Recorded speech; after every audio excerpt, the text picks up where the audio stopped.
Dear students, my name is Rida Halid. कैसे हैं आप सब? मैं हूं आपकी इंग्लिश की टीचर और आज हम करने जा रहे हैं step by step English grammar, जो कि है ग्रेड 4 के लिए। तो जल्दी से अपनी बुक्स निकाल लें ताकि मैं आज आपको पढ़ाने का जो चैप्टर है उसको आपसे इंट्रोड्यूस करा सकूं।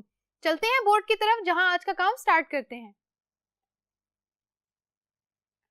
जी तो बच्चों, आज हम जो पढ़ने जा रहे हैं वो है verbs. Step by step English grammar की बुक के अंदर लेसन नंबर जो 8 है वो है वर्ब्स के बारे में। आप देखिएगा, लेसन नंबर 8 आपका वर्ब्स के बारे में है।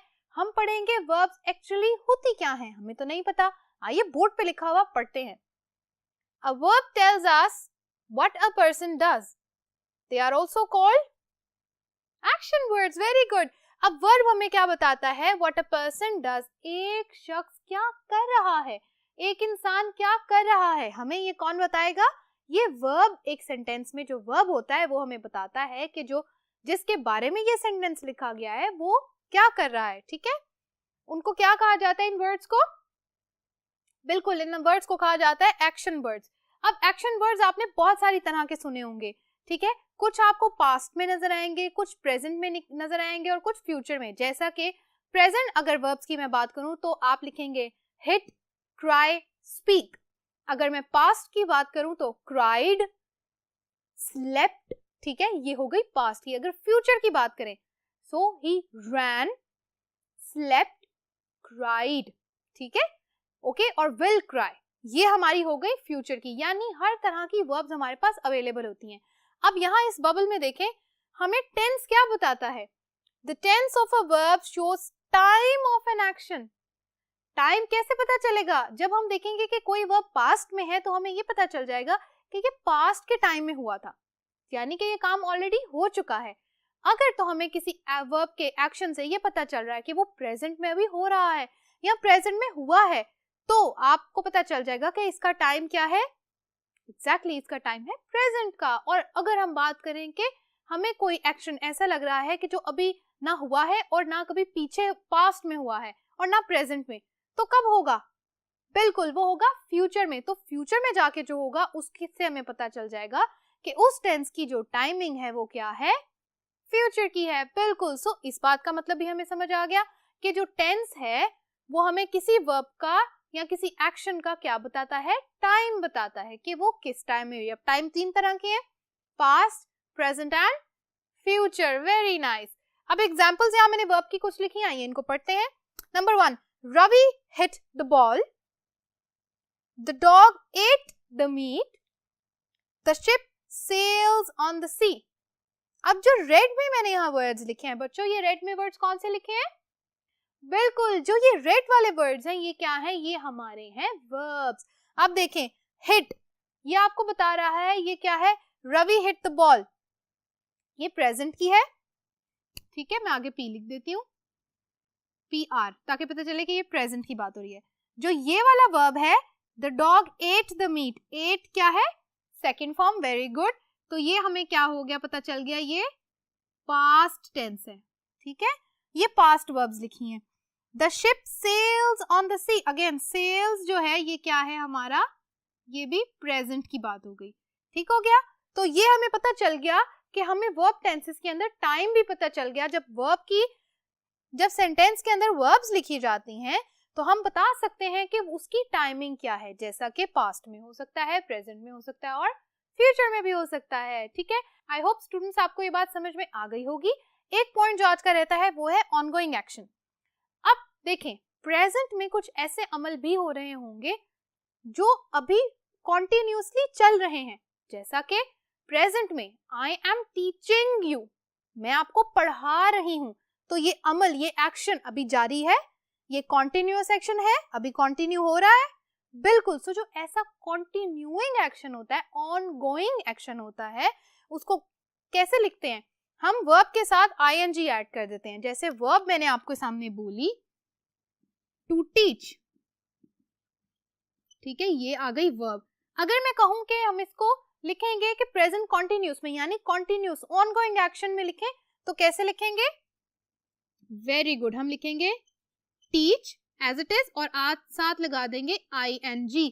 तो जहां ये मैंने ing लगाया है ये हमें क्या बता रहा है? ये है ऑनगोइंग वेरी गुड, ये है ऑनगोइंग एक्शन। ठीक हो गया। यहाँ से हमने सीख लिया कि ऑनगोइंग एक्शन क्या होते हैं और ऑनगोइंग एक्शन को कैसे लिखते हैं। बोर्ड के अगले हिस्से में मैं आपको बताऊंगी कि आज की प्रैक्टिस एक्सरसाइजेस कौन सी हैं। सो स्टूडेंट्स, मैंने बोर्ड पे जो प्रैक्टिस एक्सरसाइजेस लिखी हैं आप देख सकते हैं। इस एक्सरसाइज के नीचे मैंने सिर्फ 2 पॉइंट्स लिखे हैं, इस एक्सरसाइज के नीचे 3 पॉइंट्स लिखे हैं। आपने क्या करना है, मैं आपको इसकी सिर्फ प्रैक्टिस बताऊंगी। 2 एक्सरसाइज के 2 पार्ट्स में मैं आपको सिर्फ करके बताऊंगी कि इनको कैसे किया जाता है। बाकी के जितने भी सेंटेंसेस दिए गए हैं वो आप खुद से सॉल्व करेंगे। ठीक है, मेरे साथ इसको सॉल्व कीजिएगा। Change the sentences given below to past tense. अब ये देखें, हमें इंफॉर्मेशन क्या दी गई है कि आपने इसको पास्ट में चेंज करना है। Write them in your notebook. पहले पास्ट में चेंज करेंगे और फिर उसके बाद हम क्या करेंगे, नोटबुक में लिखेंगे।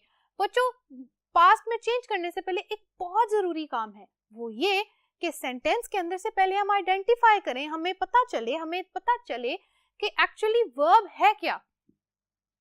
इसको पढ़ते हैं। Sandy reads the newspaper. Sandy तो नाउन हो गई, न्यूज़पेपर ऑब्जेक्ट हो गया, तो रीड्स क्या है? एग्जैक्टली जो वर्ड रीड्स है ये हमारी है वर्ब। सबसे पहले हम इस वर्ब को चेंज करते हैं। रीड्स को पास्ट में जब चेंज करेंगे तो हो जाएगा रेड। लिखा ये इसी तरह ही जाता है, READ। स्पेलिंग सेम होंगे पास्ट में और फ्यूचर में, लेकिन इसको पढ़ा किस तरह जाएगा, रेड। READ, रेड पढ़ा जाएगा किस तरह, रेड की तरह, RED की तरह। लेकिन ये बात याद रखिएगा, स्पेलिंग सेम रहेंगे, पढ़ा किस तरह जाएगा, पास्ट में और फ्यूचर में रेड। ठीक है। Henry sales candles. हेनरी क्या हो गया हमारा सब्जेक्ट, कैंडल्स हो गई ऑब्जेक्ट, सेल्स क्या है, वेल डन, सेल्स है हमारी वर्ब। तो वर्ब को चेंज करेंगे सोल्ड। ठीक है, सोल्ड। अब मैंने आपको बता दिए इनके वर्ब्स चेंज करके। अब मैं एक सेंटेंस यहां लिख देती हूँ, बाकी के आप अपनी नोटबुक में खुद लिखेंगे। हम इस सेंटेंस को चेंज कर लेते हैं। हेनरी, सेल की जगह आ जाएगा सोल्ड और साथ में आ जाएगा ऑब्जेक्ट वैसे का वैसे। तो ये हमने जो चेंज करके लिखा, ठीक है, ये आ गया हेनरी सोल्ड कैंडल्स। ये एक्सरसाइज आप बिल्कुल इसी तरह सॉल्व करेंगे। अभी इस वीडियो को पॉज करें, अपनी नोटबुक में इन सब पॉइंट्स के सिर्फ आंसर्स नोट करें और वापस में श्रद्धा के पास आइएगा। Thank you so much for completing exercise 1 student, that's very nice. आपने प्रैक्टिस 1 एक्सरसाइज सॉल्व कर ली है, वेरी हैप्पी फ्रॉम यू। बात करते हैं सेकंड एक्सरसाइज की। अब हमने वर्ब तो चेंज कर लिया, अब यहाँ पर क्या है, हमें वर्ब दिया ही नहीं गया, सेंटेंस में ब्लैंक छोड़ दिया गया है। हमने क्या करना है, इसको पढ़ के पास्ट में चेंज करके फिर यहाँ लिखना है। इसको विद रीड करते हैं। Copy these sentences in your notebook, insert past tense in the blanks, choose the words from the ones in the bracket. Bracket के अंदर जो ये वर्ड्स दिए गए हैं इनमें से हमने क्या करना है, ये हमारी वर्ब्स हैं, इनको अंडरलाइन कर देती हूँ। ये वर्ब्स आ गई, इनको हमने क्या करना है, पास्ट टेंस में चेंज करना है। इसको भी मैं विगली कर देती हूँ ताकि हमें पता चल जाए। अब देखें, मैं यहाँ पे इन तीनों को पढ़ूंगी और बाकी की जितनी 3-4 रह जाएंगी वो आप खुद सॉल्व करेंगे। Number 1, she dash a book when he came. She was reading a book when he came. She was reading a book when he came. ठीक है। The baby dash in the pram when the mother came. The baby slept. Sleep बन जाएगा, slept past में change कर दिया। Number 3, the farmer dash under the tree when it started to rain. The farmer was sleeping. हम इसको भी इस तरह चेंज करते हैं, the baby was sleeping। ठीक है, इसको इस तरह भी हम लिख सकते हैं। हम इसको पास्ट में ही लिख लेते हैं लेकिन इसके साथ। स्टूडेंट्स, ये काम हमारा हो गया कंप्लीट। हमने वर्ब के साथ ing लगा के, लेकिन पास्ट में हम ऑनगोइंग एक्शन बता रहे हैं पास्ट का। तो ये चीज आपने जहन में रखनी है कि पास्ट का ऑनगोइंग एक्शन जब आप बताएंगे तो साथ was लगाएंगे और साथ जो वर्ब होगी उसके साथ लगा देंगे ing। ठीक है स्टूडेंट्स, ये आज की हो गई एक्सरसाइजेस हमारी बिल्कुल कंप्लीट। नेक्स्ट पेज पे आपके पास दी गई है एक एक्सटेंडेड वोकैबुलरी। आपका काम ये है, उस स्टोरी को, उस टेक्स्ट को आपने करना है रीड, उसके अंदर से आपने आइडेंटिफाई करने हैं सारी की सारी वर्ब्स। स्टूडेंट, ये था आज का लेसन जहां हमने सीखा कि वर्ब्स क्या होती हैं, वर्ब हमें टेंस में टाइम कैसे बता सकती हैं, और अगर प्रेजेंट या पास्ट में हमने ऑनगोइंग एक्शन बताना है तो हम वर्ब के साथ हमेशा आईएनजी लगाएंगे। कुछ एक्सरसाइजेस हमने सॉल्व की, एक एक्सरसाइज मिस्टर रिदा ने आपको होमवर्क में दी है। Thank you so much for watching today's lesson. I hope आपको ये सारा काम समझ में आया होगा और आपने मेरे साथ सारी एक्सरसाइज सॉल्व की होंगी। मिलते हैं अगले लेसन में। अल्लाह हाफिज।